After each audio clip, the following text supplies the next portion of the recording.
ಇನ್ನು ಆಗಸ್ಟ್ 1ನೇ ತಾರೀಕು ನಮ್ಮ ಕರ್ನಾಟಕಕ್ಕೆ ಪ್ರಧಾನಿ ನರೇಂದ್ರ ಮೋದಿಯವರ ಆಗಮನ ಆಗುತ್ತೆ ಅನ್ನುವಂತಹ ವಿಚಾರಗಳು ಈಗ ಬೆಳಕಿಗೆ ಬರ್ತಾ ಇದೆ. ಇದೇ ಆಗಸ್ಟ್ 1ರಂದು ಕರ್ನಾಟಕಕ್ಕೆ ಪ್ರಧಾನಿ ನರೇಂದ್ರ ಮೋದಿಯವರ ಆಗಮನ. ಪ್ರಧಾನಿ ಮೋದಿಗಾಗಿ ರೆಡಿ ಆಗ್ತಾ ಇದೆ ವಿಶೇಷ ಉಡುಗೊರೆ.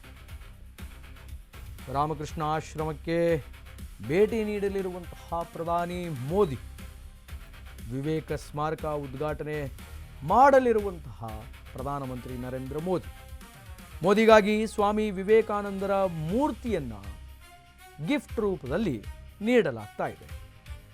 ಶಿಲ್ಪಿ ಅರುಣ್ ಯೋಗಿರಾಜ್ ಕೆತ್ತಿರುವಂತಹ ವಿಶೇಷ ಮೂರ್ತಿ ಇದು. ಅರುಣ್ ಯೋಗಿರಾಜ್ ಕೈಚಳಕದಲ್ಲಿ ಮೂಡಿ ಬಂದಂತಹ ಮೂರ್ತಿ ಇದು. ಬಿಳಿ ಬಣ್ಣದ ರತ್ನ ಮಾರ್ಬಲ್ನಲ್ಲಿ ಮೂರ್ತಿಯ ಕೆತ್ತನೆ ಅನ್ನುವಂಥದ್ದಾಗಿದೆ. ಏಕಶಿಲೆಯಲ್ಲಿ ನಿರ್ಮಾಣವಾಗಿರುವಂತಹ ಮೂರ್ತಿ ಇದು, ವಿವೇಕಾನಂದರ ಮೂರ್ತಿ.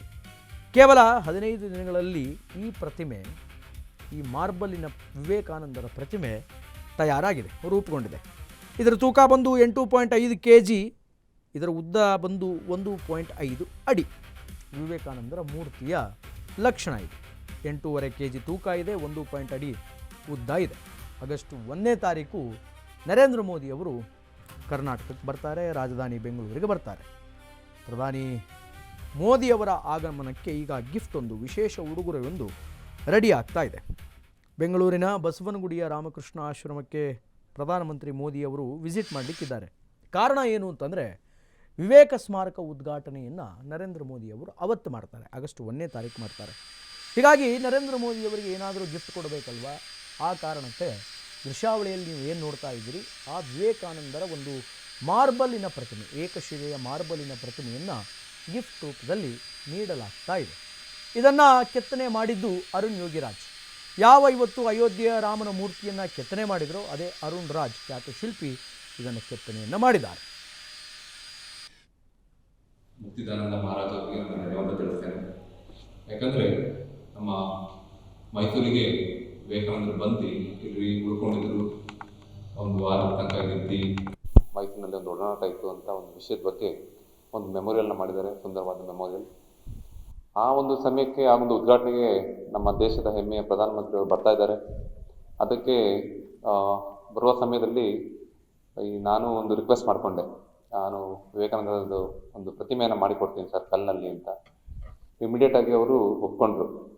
ಅವ್ರು ಒಪ್ಕೊಂಡು ಕೂಡಲೇ ನೆಕ್ಸ್ಟ್ ಕನ್ಸರ್ನ್ ಅವ್ರದ್ದು ಏನಿತ್ತು ಅಂದರೆ, ಅರುಣ್ ಕಲ್ಲಿಂದಲ್ವಾ, ಸ್ವಲ್ಪ ತೂಕ ಜಾಸ್ತಿ ಆಗಿಬಿಡುತ್ತಾ, ಆಮೇಲೆ ಪ್ರಧಾನಮಂತ್ರಿಗಳು ಇಟ್ಕೊಳ್ಳೋಕ್ಕಾಗುತ್ತೋ ಇಲ್ವೋ ನೋಡಿ, ಅದ್ರ ಕಡೆಗೆ ಸ್ವಲ್ಪ ಗಮನ ಕೊಡಿ ಅಂತ ಹೇಳಿದ್ರು.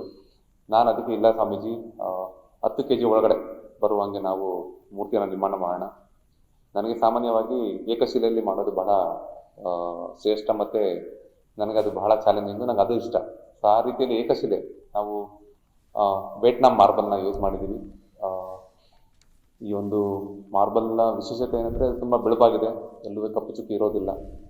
ಈಗ ನಾವು ಮಾಡಿರುವಂಥ ಮೂರ್ತಿ ಸುಮಾರು 8.5 kg ಬಂದಿದೆ. ಪ್ರಧಾನಮಂತ್ರಿಗಳಿಗೆ ನಮ್ಮ ಅಧ್ಯಕ್ಷರು ಕೊಟ್ಟರೂ ಸಹ ಇಟ್ಕೊಬೋದು. ಆ ರೀತಿ ಒಂದು ತೂಕದ ಲೆಕ್ಕಾಚಾರದಲ್ಲಿ ಈ ಒಂದು ಪ್ರತಿಮೆಯನ್ನು ನಿರ್ಮಾಣ ಮಾಡಿದ್ದೀವಿ. ಇದು ಮಾಡಬೇಕಾದ್ರೆ ನನಗೆ ಯಾವ ರೀತಿ ವಿವೇಕಾನಂದರು ಮಾಡಬೇಕು ಅನ್ನೋ ಯೋಚನೆ ಇದ್ದಾಗ, ನಮ್ಮ ಕನ್ಯಾಕುಮಾರಿಯಲ್ಲಿ 1970ರಲ್ಲಿ ನಮ್ಮ ವಿವೇಕಾನಂದರದ್ದು ರಾಕ್ ಮೆಮೋರಿಯಲ್ನ ಮಾಡಿದ್ದಾರೆ. ಆ ಒಂದು ಭಂಗಿಯಲ್ಲಿ ಮಾಡೋಣ ಅಂತ ತೀರ್ಮಾನ ಮಾಡಿ ಈ ಒಂದು ಪ್ರತಿಮೆ ಸುಮಾರು 18 ಇಂಚು, ಅಂದರೆ 1.5 ಅಡಿ ಎತ್ತರ ಇದೆ. ಸರಿಸುಮಾರು 8.5 kg ತೂಕ ಬರುತ್ತೆ.